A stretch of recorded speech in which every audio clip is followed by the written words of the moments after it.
Hi, I'm Sabine, the Purpose Lawyer. Welcome to another episode of Sabine's Common Sense. I am your host.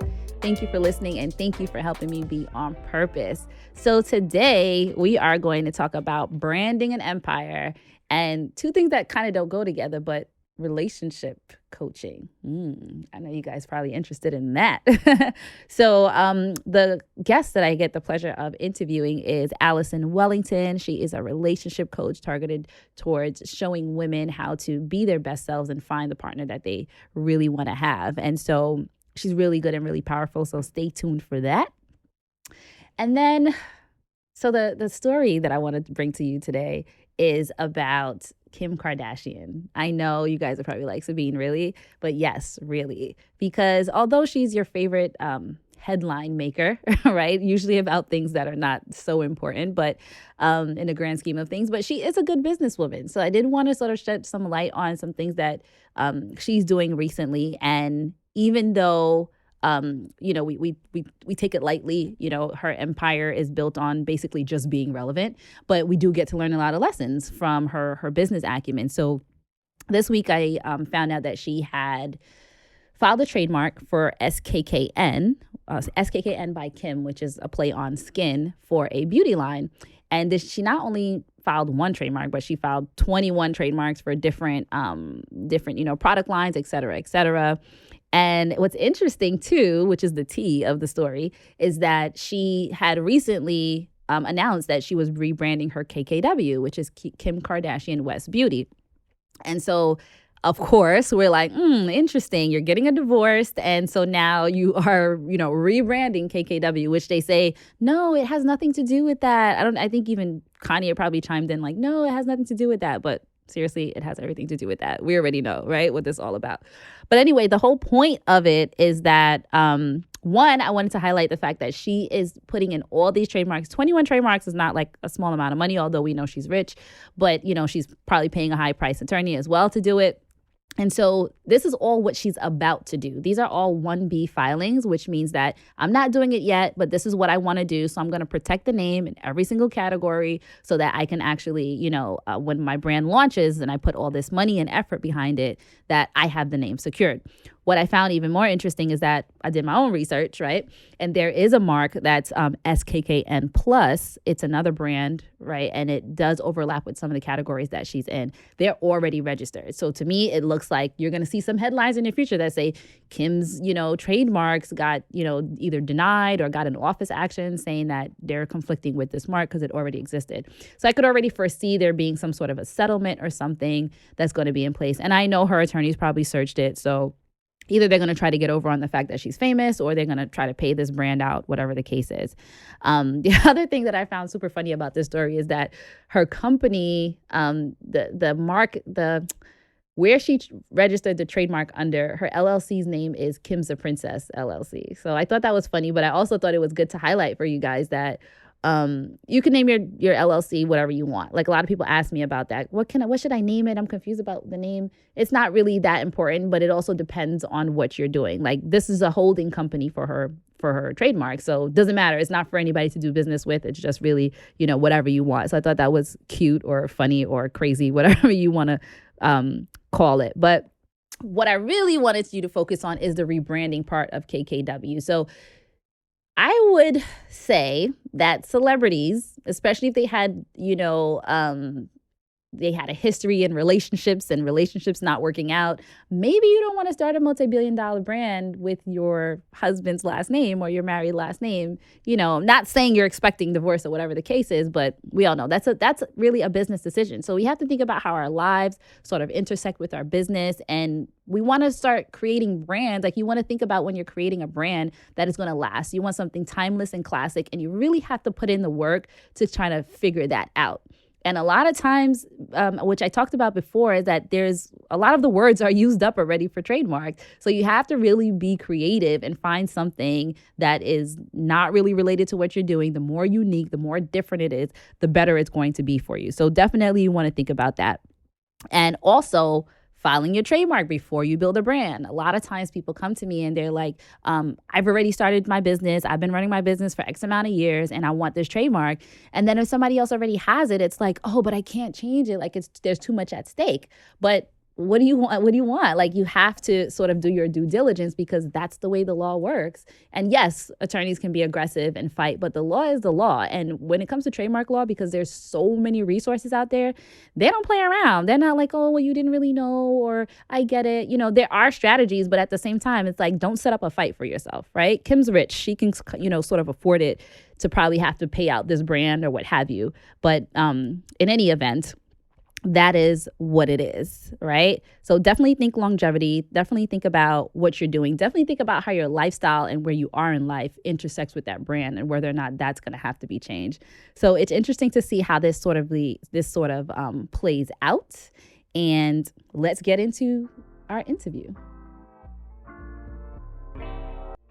Hello, Alison. Yes, hello. I'm so excited. Thank you. I'm so glad that you're here. Alison Wellington. I love your name. It's just takes up space. Well, what's funny is that I'm still getting accustomed to it. Really? Because I've been married for less than a year, and so it's like I'm Alison. Alison. Yeah. Awesome. Married less than a year. Can we go into that? Yeah. Yeah. Awesome. So what was that? You got married in the pandemic? Yes. Oh, wow. Mm-hmm. Tell me how that came about. So it was supposed to be a destination wedding in St. Lucia where my parents were married. Okay. And obviously travel just wasn't an option. Mm-hmm. I think by close to the wedding date, which was August, then they kind of opened up the borders. The folks weren't comfortable yet. There was no vaccine. Yeah. So we decided that instead we would get married in Vegas where his parents got married. Oh, that's cool. Yeah, so it was a micro wedding, just him, myself, obviously, and then a few of our friends. Our parents didn't feel comfortable flying yet, rightfully so. Understood. So we just got married, got hitched in Vegas. Awesome. But it's beautiful. At least you guys didn't let that stop you. Yeah. If you guys follow her page, it looks like love. Yeah, so it's beautiful. It's beautiful. So we'll probably come back to that again. So tell me, what is your tagline? Like, if your best friend had to say, this is you, what is that? Yes, and I think that all my friends should know this by now. Okay. But my name is Alison, and I work with singles to help them find the love and commitment that they deserve. Okay. That's the line. Okay. Yep. And so if on a personal level, what would they say? If they're like, who's your friend Alison? Describe her to me. Oh, okay.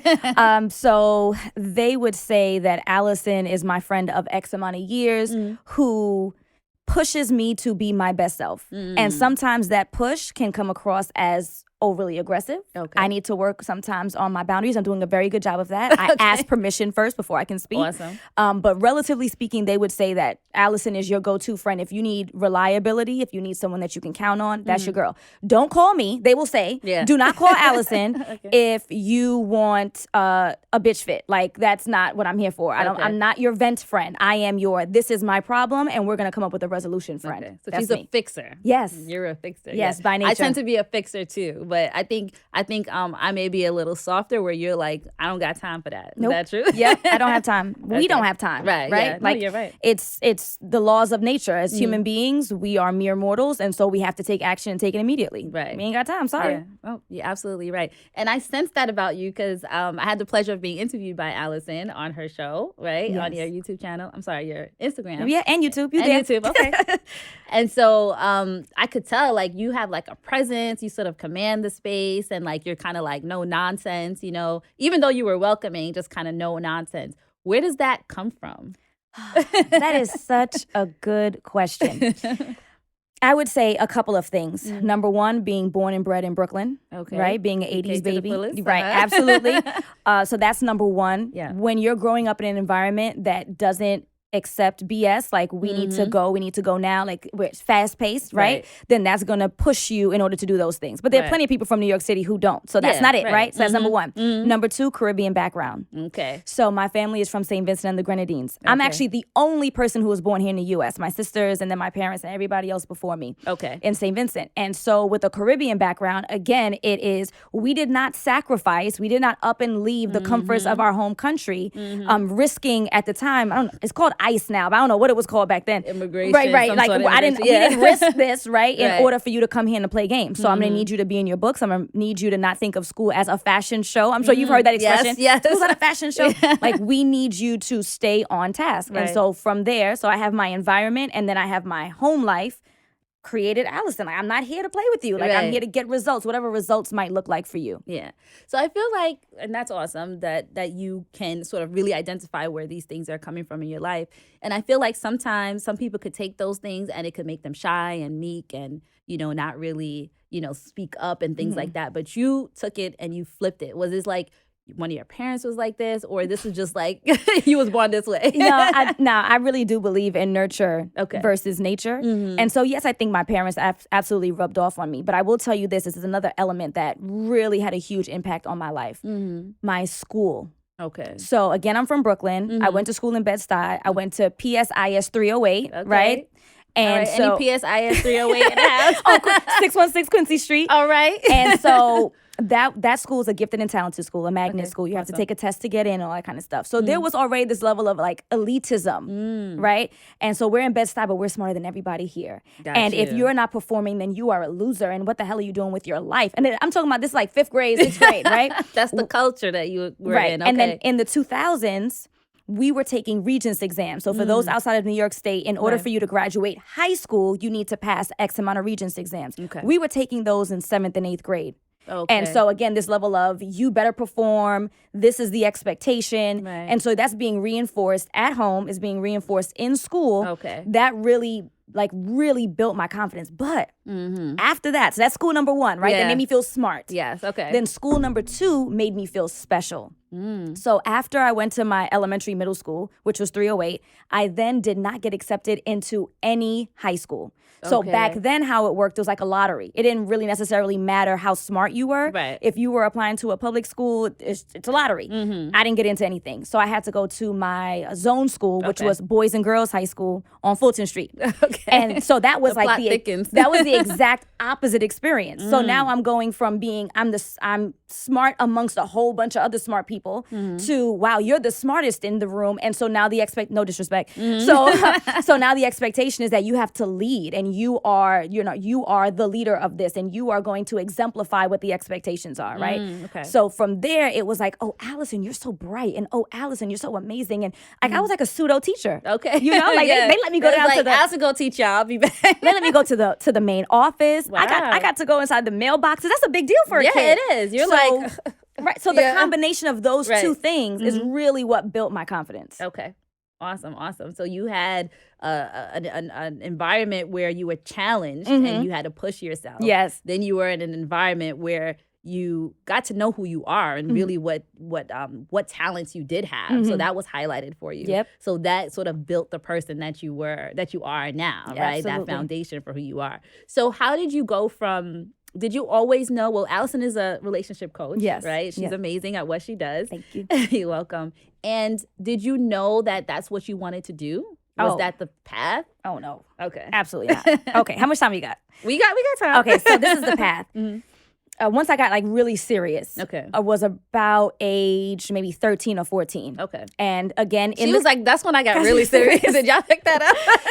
So I mean, we could go all the way back to 3rd grade. I still went to like Barbies or something. I don't know. I mean, I can tell you like really, but really, I got serious. Like, oh, this is something I should do with my life. Okay. Again, because I was the leader, right? The expectation is Alison's going to go around the room and help the kids out. And so I was in my algebra class and I was teaching children, my peers, how to do whatever, solve for X or whatever the hell it was, right?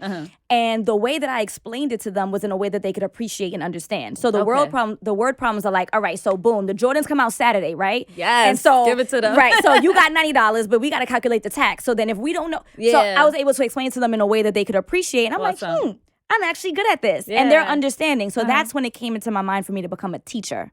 Okay. So that's the path I took initially. So through high school, I knew I wanted to teach. And I love that you picked that up. Like, that's not a small thing where you say, I'm good at this. Let me try this. You know what I mean? It doesn't have to be forever, but let me try this because I'm good at it. Yep. Go ahead. And that's exactly what it was. Like, I'm good at it. I feel fulfilled because my peers are like not only learning, but they have an appreciation for what I have to offer, right? You're enjoying it. I'm enjoying doing it. Yeah. Like, so boom, right? And I can talk in my regular voice and it's fine. Yes, you can be yourself. That's big. In my regular voice, right? So that's through high school. So I knew I wanted to teach. I went to college. I went to Brooklyn College, education, right? Then I actually started teaching. Okay. And I realized, well, the particular place I was, there was a freeze on history teachers for the Department of Education in New York City. Okay. So the only place that I could find employment was a psychiatric hospital. Okay. In Crown Heights, Brooklyn.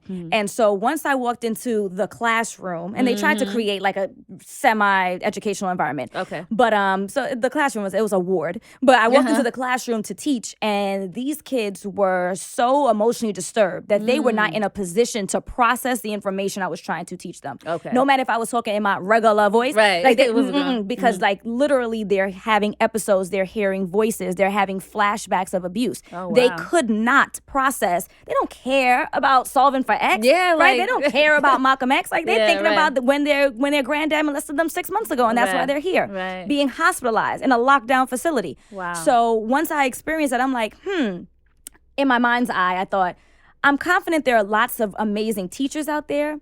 I don't have experience with how many amazing counselors or mental health professionals there are out there. Okay. I just haven't experienced it. Right. So I said, you know what? Maybe I need to take my talents to the mental health profession and help students that way, and then leave the teaching up to those folks. Because again, plenty of great teachers, I don't really know about counselors. Yeah. Let me help them process their emotions, and then they'll be in a position to learn. Right. Was this like this was like after college you started doing this? Yep. Okay. So 23, 24. 23, 24. So, and you weren't afraid to pivot from what you really thought that you was about to do? Pivot, schmivit. No, I'm not worried. Because Right. again, when you have this level of confidence, and I would even daringly say overconfidence. Okay. Which I is feel not like bad. I feel like it's a necessity. I feel like you need to be overconfident in everything that you do, because the world is gonna constantly chip at you. You're not pretty enough, you're not fit enough, your butt's not big enough if you're in the Black community. Well, which is actually kind of changing. It's a worldwide community. But generally speaking, right? You're not curvy enough, you're not light enough, you're not dark enough, you're not whatever enough. Correct. So since the world is constantly chipping at you, I feel like I need to walk into the world overconfident, so then by the end of the night, I'm all right. Yeah. And then I go to sleep and I wake up and I go back to it again. I love that analogy. So like drinking your own Kool-Aid, like smelling your own stuff, so that you can be so full that no matter what comes at you during the day, you still have enough. You're still, your cup is still full. Yep. I love that. That's exactly it. So, gosh, where were we? Yes, the pivot. Yeah. So I'm like, I think I need to go into mental health. So I went back to school. I did my master's to become a school counselor, because I still wanted to work with students. Okay. And I started doing that a few years later. It took me a little while to find a job, y'all. But it's hard.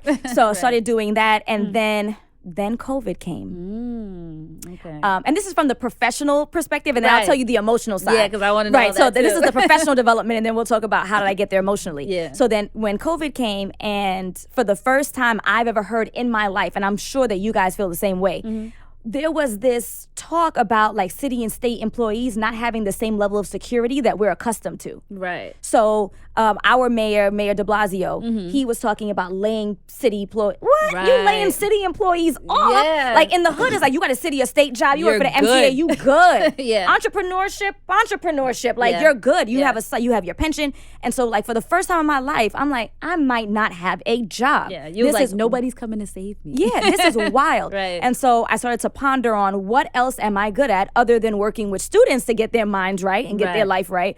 What else am I good at? Well, I'm like in that same air, right? I'm good at setting people straight. I'm good at holding folks accountable. I'm good at analyzing problems and coming up with resolutions. So that's what I need to do. So I decided to study life coaching. Okay. And then now here comes the emotional part. Okay. Okay? Okay. So life coaching. Yes. I started the course to become a certified life coach. Wait, before you get into that, I just want to like make sure people got what you said. Okay. That you evaluated the characteristics and the skills that you had that were your strengths and that you also enjoyed. And then you found the thing that fits that mold. You didn't say, let me fix me and not like in a bad way fix you, but let me put myself into somebody else's box to try to see if that works. You were like, this is me. Now what works? Right. You know, what matches? Right. So I love that. Yep. Okay, go ahead. I got a little bit of help. I asked my group chat, like, hey, y'all, what am I good at? And they're like telling people what to do and getting their stuff together and getting them on straight. I'm like, all right, good. You're right. I am. I like that. Okay, so then the joke is that I found a school that has certification for life coaching. I started the course, and then I realized that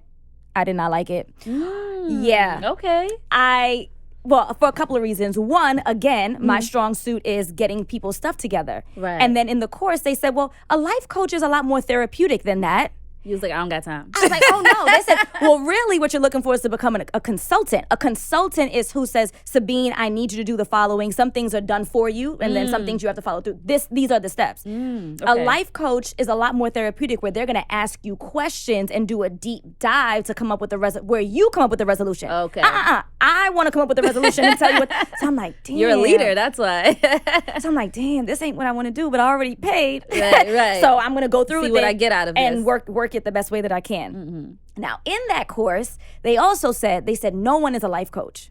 Okay. Tell me about that. Yeah. So I'm like, this is news to me. Yeah. They said that you will not make it far in your business if you promote yourself as a life coach. Okay. People want to be able to identify with what you specifically do and how you help them, right? Okay.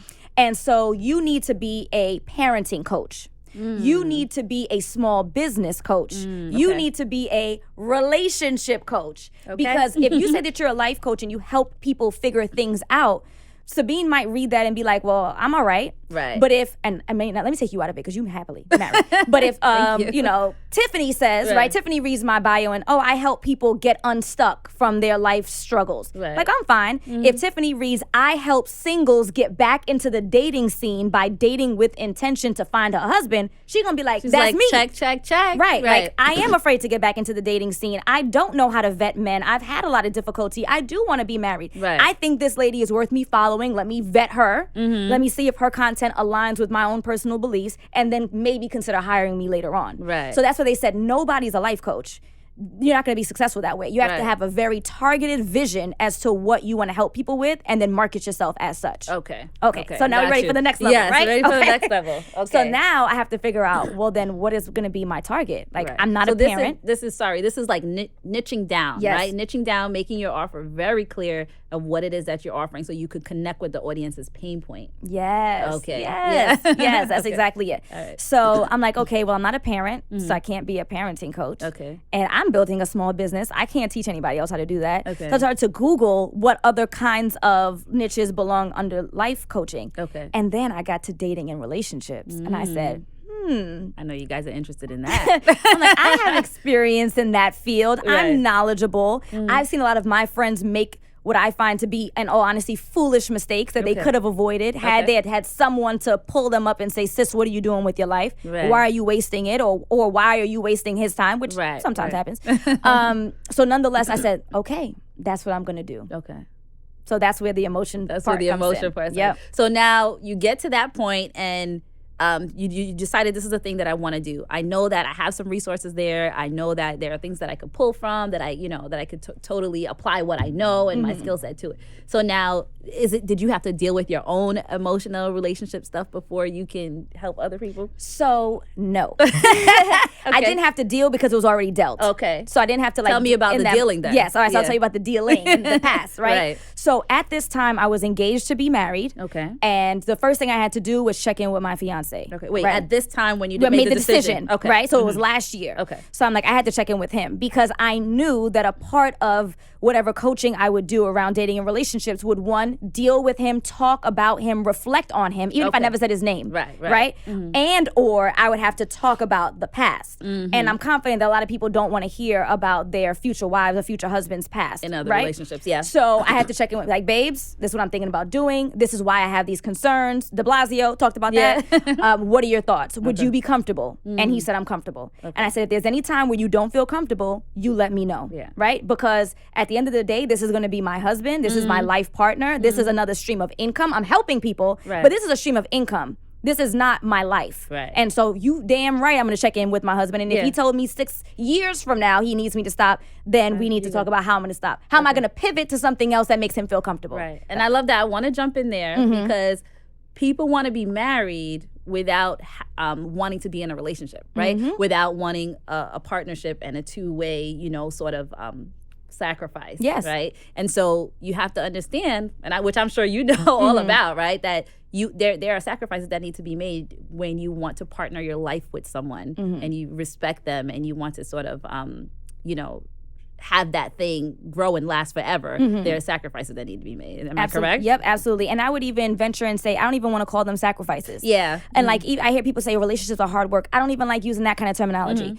If my husband is uncomfortable with something that I'm doing, and it's reasonable why he would be, then we're gonna have a conversation about how we can pivot, because I still need that income, because we live in a good, comfortable life right now. Right, So what else can I do that's in the vein but doesn't make you feel uncomfortable? We're I guess compromise, but even compromise has a negative. We're gonna work it out. We're gonna work it out. Yeah, we're gonna work it out, and it'll be fine. And it's okay. It's okay to sort of have those collective conversations and decisions. It's not you losing yourself or not being your full self. It's a collaboration. Yep. Yeah. And it needs to be. So, the story. Yeah. Dealing, right? Because dealing. it's been dealt. Yes. So, before I met my husband, I was dating a gentleman for 4 years that either was unwilling or unable to commit to me on the level in which I was looking. So, what do I mean by that? We together 4 years. This is not teenage years or even it was like late 20s. Okay. So, you don't want to buy a house together. You don't want to be engaged. You don't want to have a baby. You don't even want a savings account.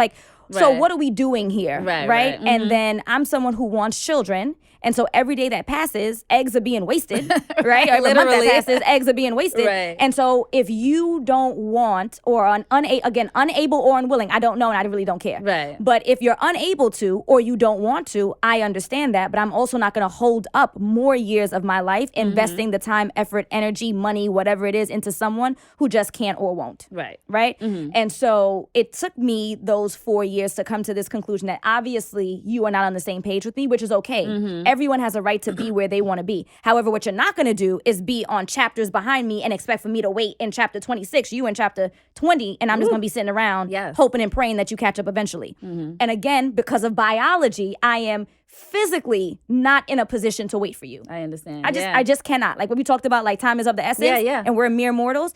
I cannot, and I will not. So I love that. After I left, right, I then had to come up with a process. The good thing is like I said, I went back to school for mental health. Yeah. So I was able to create like my own healing process. Okay. And it's a 3-step process that I created. So, and again, I wasn't even doing this on purpose. Like it wasn't like. This is what you went through. Right. This is what I did. And like, okay, well, how am I going to bounce back? Because again, I'm the fixer. So how am I going to bounce back from this?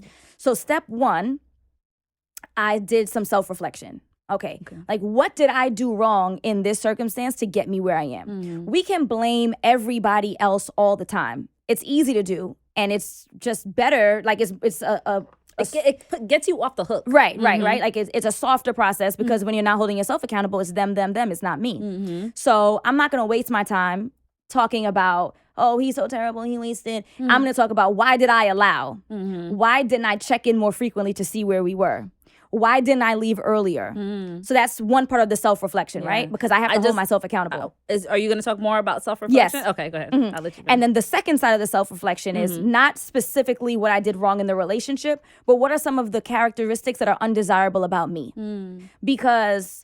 And not that, oh, that's why he ain't want me. But now that I'm going to be dating because I'm moving the F on, I want to make sure that I'm attracting the highest quality person I can. And if I'm doing that, then I need to be the highest quality version of me that I can create. Absolutely. So 1 is looking at where did I go wrong in my former relationship so I don't repeat those mistakes. And then 2 is how can I become a better Allison so that when I come across this gentleman who's so amazing, he thinks I'm amazing too. Right.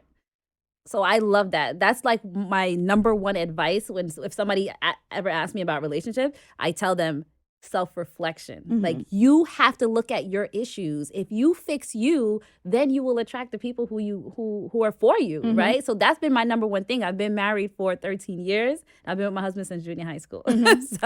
So because of that, I had just like a lot of growing to do from like, childhood, insecurity issues, things like that. It just has so many things. So anytime like I thought like I'm looking at him sideways, not that everyone doesn't have their issues, I would always self-reflect on me first and just say, what do I need to do? Like, why am I being this way? What, checking my expectations and all that stuff to make sure that I'm in the right position. And when I would work on myself, things that were issues between us would correct themselves. Yep.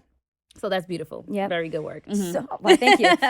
So like I said, the first half was what did I do wrong in the relationship? The second half of the self-reflection is how can I become a better version of me so that when I do find the right person, they agree that we're a good match, we can reduce conflict, and we can move faster in our lives because we're not worried about, oh no, I don't want to marry her because she's so blank. Right. It's going to be, she's so amazing, I better snatch her up right now and stop playing games. Right? Now, no time. Right, we ain't got no time. That's the name of the episode, y'all. We ain't got no time. Okay? So that was the first part. Yeah. And then from there, okay, so I'm doing my self-reflection. I'm working on me. I'm becoming a better version of me. I'm not going to make the same mistakes in the future, right? Right. So then now I've identified, now I need to actually become that person. Right. Right? So it's one of the things I always use as an example is that I am, let me change that. I was, or I'm actively working on becoming less argumentative. Okay. Right? Okay. No one finds that attractive unless you are a lawyer, right? That's not attractive. Like in the workplace. Oh, yes. Yeah, yes. like that's the only time where that's appropriate. Where it's acceptable. Right. So nobody wants to come home and then begin an argument. And I enjoy it. Finding joy, right? Because I think people don't look at argumentative in its most accurate context. Like it's not just arguing, but it's finding joy in it. And this is the other piece that's really a nasty behavior is you find joy in making other people feel stupid.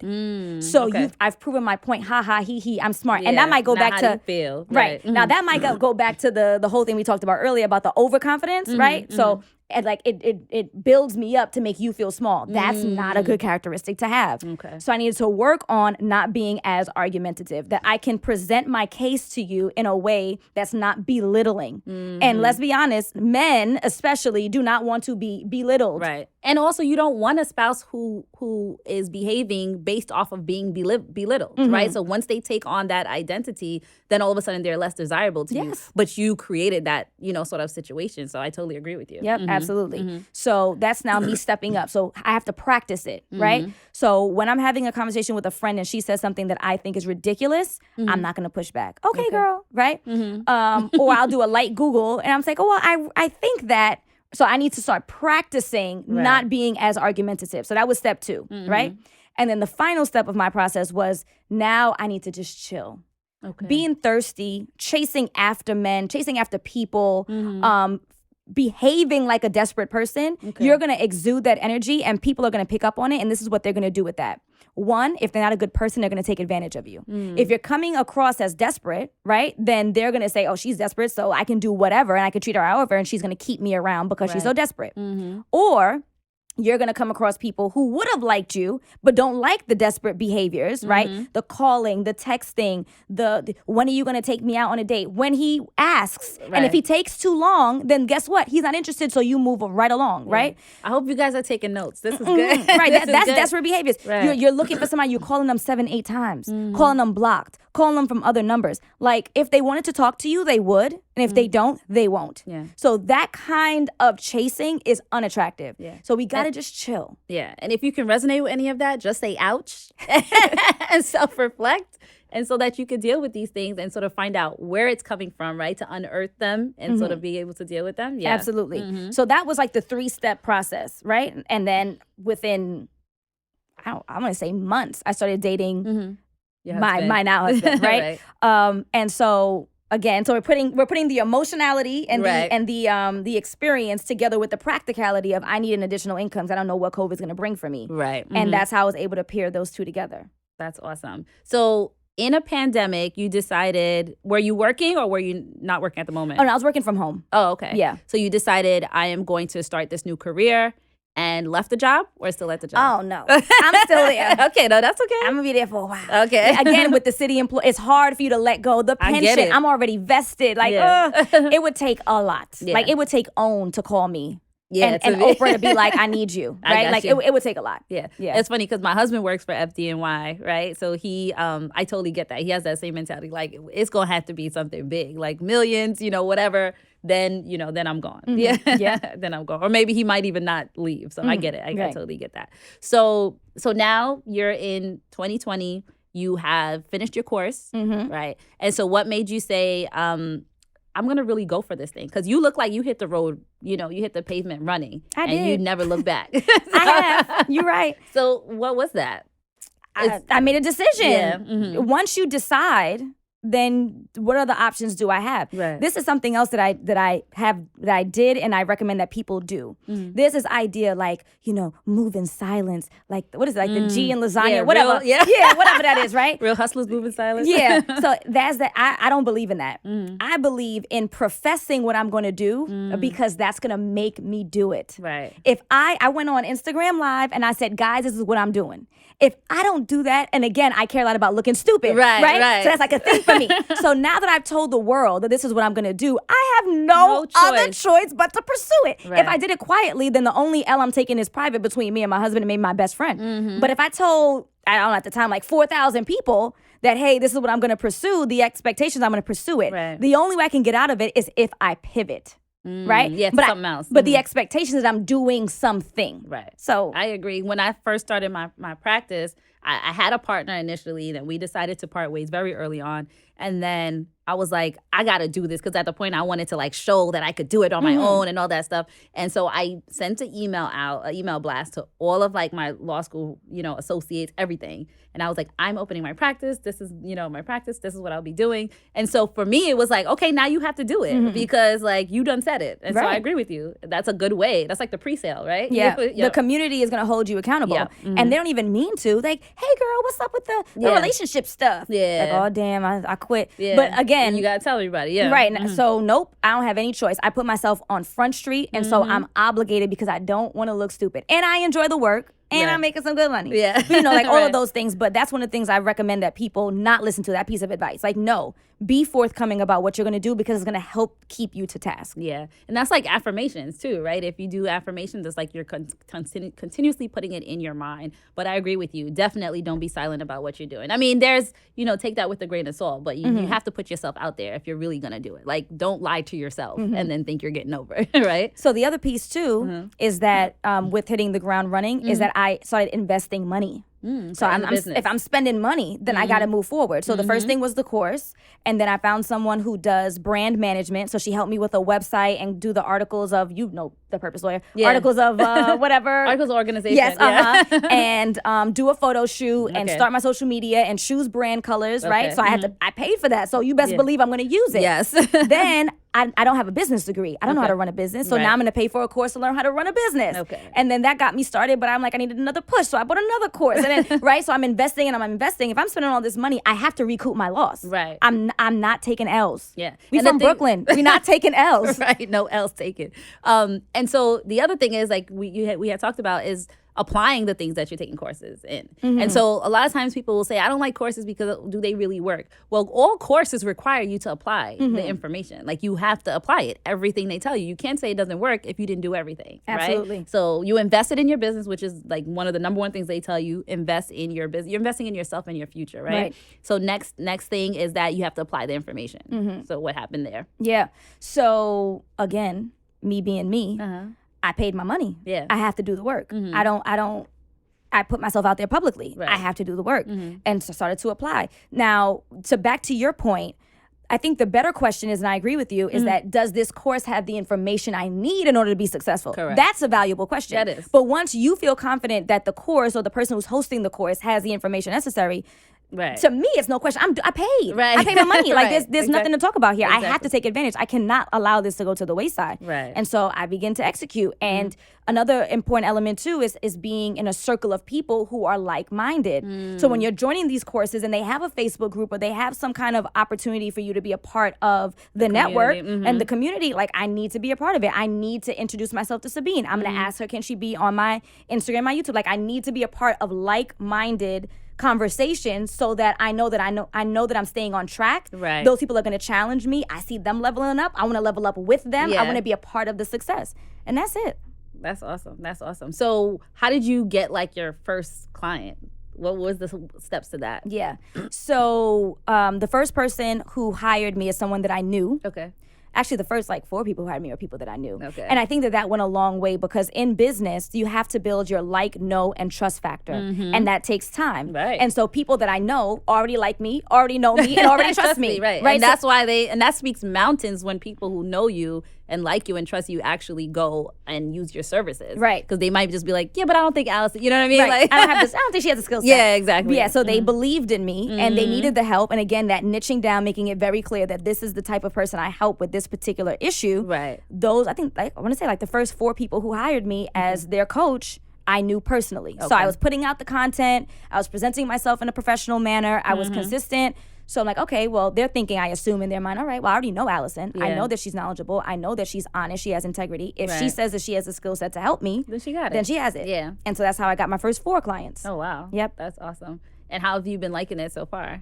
So far, so good. Okay. Overall, 80-20. Good. Okay. There's some things that I'm not crazy about. Okay. We talked about it earlier, like the constant need to develop more content. Yes. You have to be on everyone's top of mind.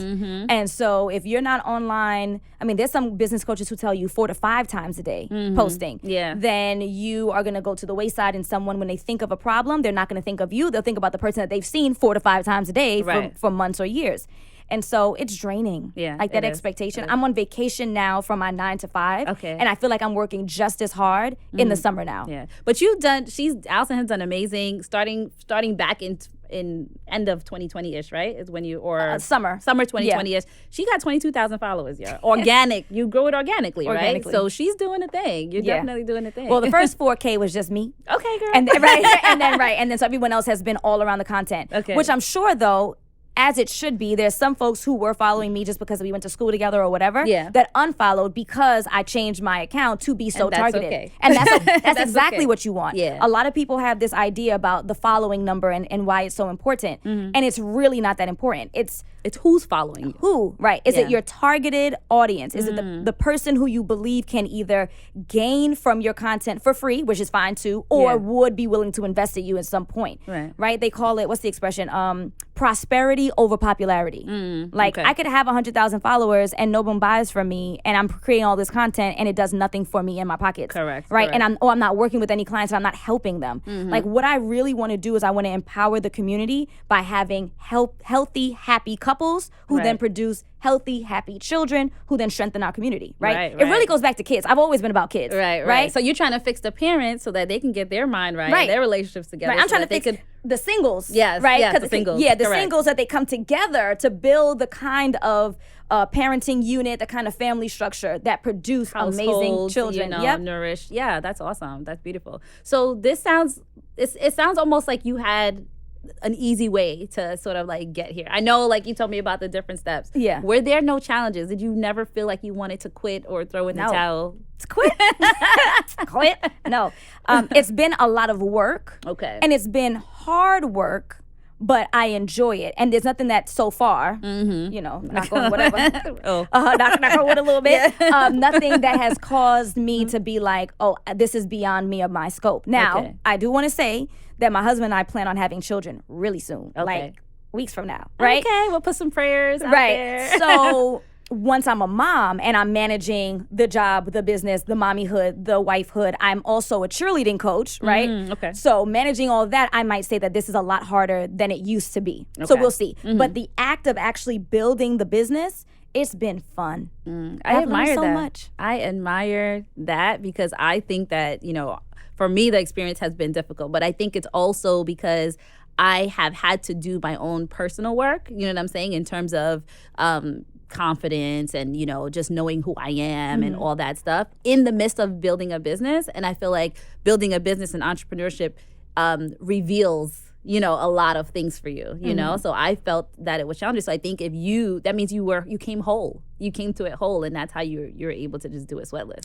I'm telling you, when you have confidence, when you believe that you have the capability to do, I could be a what do you call it? What kind of scientist? A rocket scientist, right? I'm talking about what I could be. I don't even know the name of it, but I believe, like, if I said I'm going to quit my job, quit Align with Alison, quit my coaching, and I'm going to go back to school, I can do it. I really do believe I can do. I really believe that we all, once we have the capable mind and body, we can do whatever we want. Right. So I mean, like maybe minus like the Olympics because I'm a little old. But if you was young, if I would have started when I was 6, if I would have started when I was 6, it would have been me and Simone Biles. Like you can't tell me nothing, right? I hear you. So when you have that level of confidence, there's no reason why you couldn't be successful, right? And I'm tapping into my natural skill set.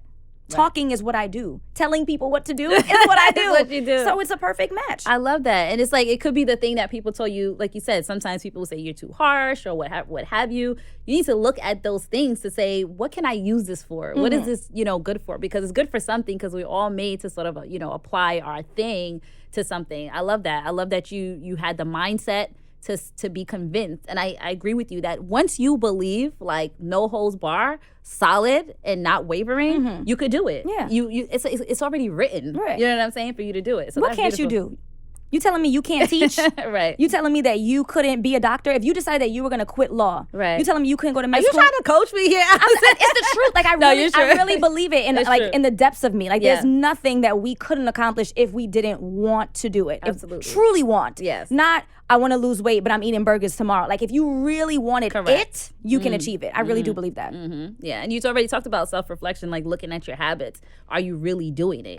You took classes, you applied the information, like you took the steps. There's no reason why you shouldn't be successful. You know what I'm saying? Absolutely.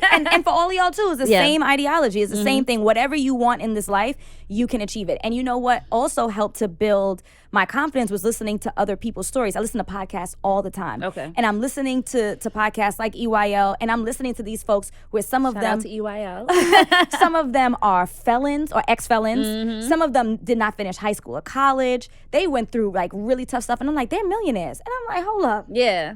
If they could do it, no disrespect. Right. If they could do it, why the hell can I do it? Whatever my it if I is. didn't have those challenges. Right. And they had it way worse than me. Right. So if they could do it, I could do it. I totally agree with you. Yeah. All right. So I want to do, this was amazing. This was amazing. I'm so excited that we got to sit down and talk. I want to do like a little lightning round, which you call right quick. Right. Okay. So I'm going to say something. You tell me what the first thing that comes to mind. Right. And then we'll just kind of go from there. So failure. Not an option. Fear. Not an option. I promise the next one won't be like that. I promise. Okay. Joy. Babies. Love. Husband. Legacy. My family. Beautiful. That's the word, or that was it? Oh, okay, beautiful is me. That's what you said. Legacy was the last one. Yep. So good. I just love that you're in a wonderful space in your life. It's like everything is aligning with Alison. Yes, it works. Yes. Yeah, it definitely works. So thank you so much for being here. Thank you for spending time with me. Anything, let the people know where they could find you. Yes. And everything that you offer. Yes, ma'am. So again, I'm Alison. I'm a certified dating and relationship coach. I primarily work with singles to help them find the love and commitment that they deserve. They can find me at bookalison.com, BOOKALISON, .com. And then there's master classes. I have free resources, free trainings, free ebooks, and the free 99 is amazing. So if the free 99 is popping, you already know that the sessions and the coaching programs are elite. Yes. If you are in a position to need Alison's services, please do invest because she is the real deal. Like I could feel her energy and the passion that she's given, and she's not playing around. So thank you so much, Alison. Yes, it's been a pleasure. Thank you. You too.